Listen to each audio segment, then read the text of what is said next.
Hello everybody all at once, this is Theo Cedar Jones, and the theme of today's video is Cult Leaders of California.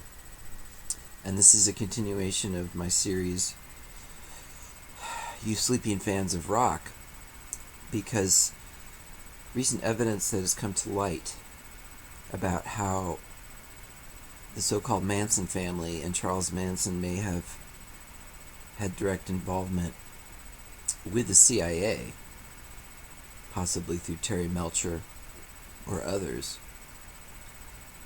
who had apparently documented contacts with Charles Manson in the period after the murders took place, indicating that Charles Manson had handlers and was groomed to be a certain kind of psyop, a psychological operation, to smear the reputation of the hippie movement, the anti-war movement, the rock bands, and the Black Panthers all in one fell swoop. And this has direct implication on the fate of rock bands, because the Charles Manson scheme had a chilling effect on the nascent rock movement, because anybody with long hair and anybody who looked like a cult leader, and basically, as has been pointed out, essentially rock bands, each rock band was its own cult, had its own loyal following and people who had an emotional passion and investment in the ideologies and the shared experiences of this or that band. But the late 60s and early 70s saw a convergence between the anti-war movement, the hippies, the rock bands, and the Black Panthers. And this was putting a dent in the deep state and their attempts to fulfill their scheme for one world government and endless war, total war, and the Vietnam War in particular. So,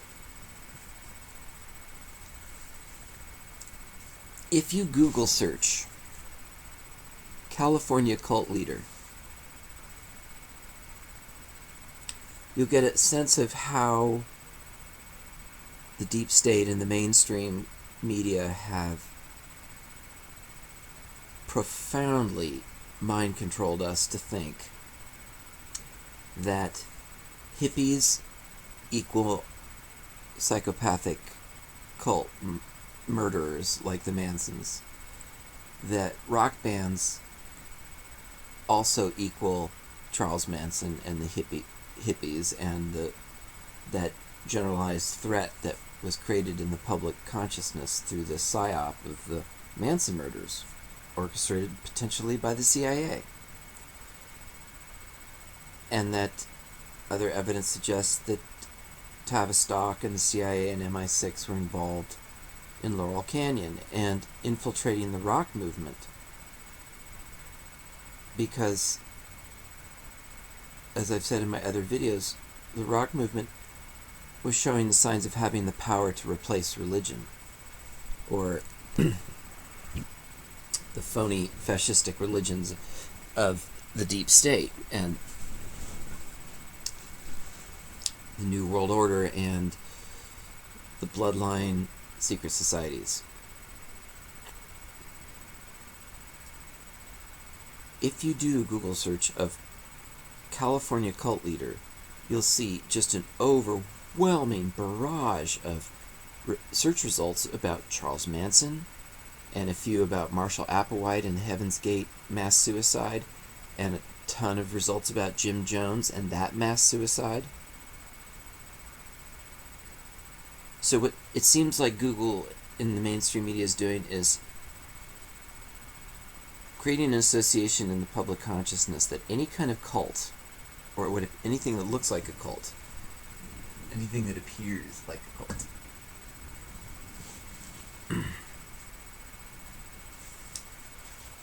is equated with Charles Manson or Jim Jones, primarily, and to a lesser degree with things like Marshall Applewhite and maybe Waco and David Koresh. But when it comes to California cult leader, what you get primarily is dozens and dozens of search results about either Jim Jones or Charles Manson. And what you don't get, I literally found absolutely zero references to Father Yod, and the Source family, even though he was indisputably a cult leader in California. And you don't find I didn't see one single search result in multiple pages for Rama, who you could say was also a cult leader in California, and an important one. And I didn't see any search results about Adi Da, who's definitely considered by some to be a cult leader in California. So why would they be pushing what are probably CIA manufactured false flag psychological operations by Jim Jones in Jonestown and Charles Manson in the Tate LaBianca murders? So this is speculation, this is allegation, but for the purposes of this video, I'm going to assume that the high prevalence of Jim Jones and Charles Manson in search results about cult leaders in California and the absolute absence of any positive examples of cult leaders in California like Steve Gaskin, Father Yod, Adi Da, and Rama. The more positive examples of possibly cult leaders in California are omitted from the search results, omitted from the cultural memory that Google presents to us. And these highly negative, highly staged, highly manufactured, deep state, false flag, psychological operations of Charles Manson and Jim Jones are put right in our face, even decades later, blaring at us. Anything to do with cults in California equals mass suicide, equals psychopathic mass murder, serial murder, like everything bad that you could imagine has been pinned on anything that looks like a cult leader in California or a rock band. This all applies ultimately to rock bands. Everything that was done as a psychological operation against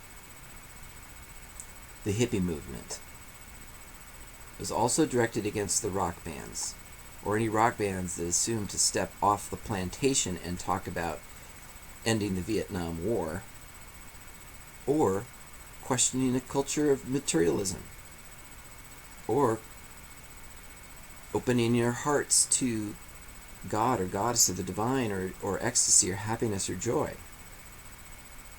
Anything like that was something that the deep state had to thwart, had to destroy, had to derail, had to defame. So, if Charles Manson and Jim Jones were effective as psychological operations to defame the hippie movement, then they also had a corollary effect on the rock movement. That basically our cultural awareness, our collective consciousness, has a huge, thick, nasty layer of mind-controlled perceptions that hippies and rock bands, and also the Black Panthers and the anti-war movement, all equal killers and people who commit mass suicide and people who are just like the worst possible thing you could fear in society. That was, and is to this day, that is the perception, that is the effect it's had until we start to get this information that maybe Manson and Jim Jones were staged, were influenced by the CIA and others of that ilk. And if this is true, it just casts new light on why the situation of rock bands sucks so horribly bad right now. Why rock bands have been just removed from the cultural conversation in the world and from the marketplace in the Billboard 100. Rock has been made to seem like it's irrelevant, ineffectual, a dead end of history, a dead end of culture, no longer vital. But this is by design. This is not an accident. Rock has been subject to the most brutal, sophisticated psychological operations and false flag dirty tricks ever devised in the history of the world. And we have got to heal this misperception about hippies, rock bands, and the anti-war movement and the Black Panthers by educating ourselves as we get this information about how badly and ruthlessly and unfairly and unjustly the hippies and the rock bands and the Black Panthers and the anti-war movement were suppressed.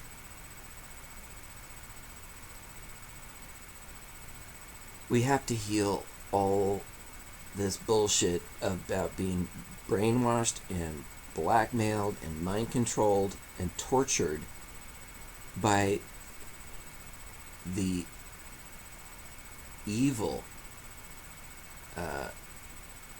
organized and orchestrated psychological operations of Manson and Jim Jones, and the ways in which the legacy, up until now, the legacy of Father Yod and the Source family has been virtually written out of the public record, out of public awareness.